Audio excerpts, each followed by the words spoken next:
Hey everybody, I'm back to finish up with our key concepts from chapter 1. So let's get started. We left off here with intersectionality, and let's go ahead with talking about this concept of social construction of reality. Again, we're talking about key concepts from chapter 1 of your textbook here at Com 380, right? So the idea here of the social construction of reality is that identities are negotiated within a social context, right? But let's back up for a second and talk about this in a term that anyone could understand. So let me start with some examples, right? Okay. So what's this sign here? What is it? What's this, our symbol, I should say?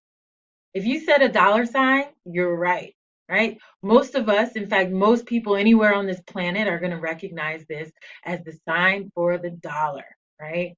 But why is it an S with a line through it? That's very arbitrary. That's very random. People just sat around one day and thought, you know what? Let's make this the symbol for the dollar, right?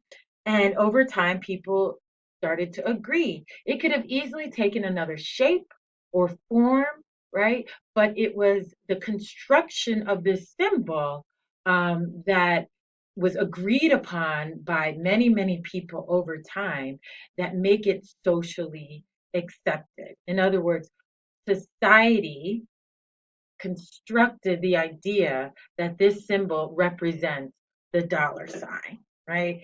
It's not inherent to the letter S, right? It doesn't occur in nature. Humans had to make sure that they constructed this symbol. Okay, let's look at another one.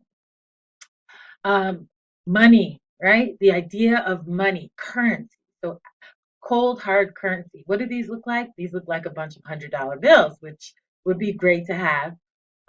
Why do we all think that it's great to have? Well, because we have agreed, our society has given it value, has given it worth, right? And these bills have no backing other than the worth that we have determined that they have, right? Um, Dollar bills used to be backed up by gold, right? But now they're not backed up by anything except for the idea that people place value on these dollar bills, right? So our society has ensured the value of these dollar bills by agreeing that they do have this value. Okay, let's look at another example. Okay, the word heart, right? The word heart. Now, when you think of the word heart, you might think of the organ in your chest, or you might think of a more Valentine's Day type of heart, like love. Um, so this idea that these letters have meaning, HEART, means something to us in the English language, right? This is arbitrary, right? Many other languages are spoken across the globe, and those languages were created by societies as well. And those societies take, I'm sorry, those languages take on meaning because those societies have given meaning to those languages, right? Um, this means that language is a social construct. It's not inherent or didn't come from nature, right? We make it up as people and we agree that it means something. Okay, so now let's delve a little bit deeper. In the same way, race and gender are considered social constructs. So, race carries meaning because we have assigned it meaning, right? Race is not agreed upon in the same way by all societies. Um, and in order to illustrate that concept, I use the example of myself. So if I talk about my race to another person from the US, I might describe myself as an African American, or I might say that I have some Mexican descent, but here I'm classified on paper as a Black person, as a Black American. Now, if I go to Brazil, another country where race is categorized differently, where their construction of race is very different, I am no longer black. I am all of a sudden another racial category. So I might be brown in their language or mixed in their language. Um, and my race has all of a sudden changed, right? So socially, race is agreed upon by different societies in terms of the meaning that it takes on. It's not inherent to us. All right. So now that we've looked at those examples, let's look at gender, right? So if you look at gender, I'm going to skip that slide. How is gender a social construct? Well, let me look at my notes here, right?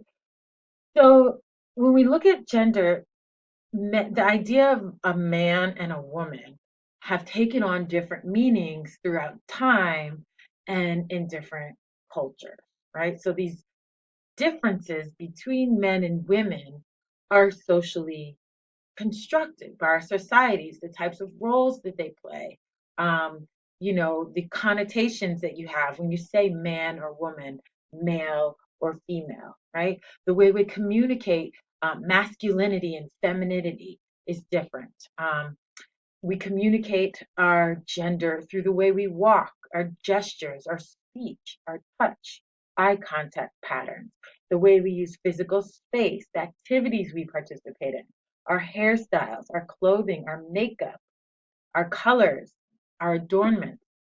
So there's nothing inherent to acting as a man or acting as a woman that we haven't made up or agreed upon in our society.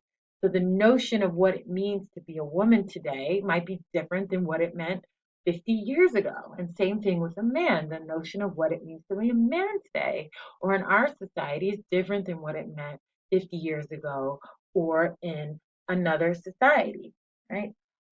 So this is in this way, gender is a social construct. So I encourage you at home to make a list to brainstorm the kinds of terms that come to mind when you think of the word man or when you think of the word woman. And then you'll begin to understand this idea that how we think of gender is really influenced by our ideology and how we grew up and our social norms. And it may not be different. It may not be the same for everyone.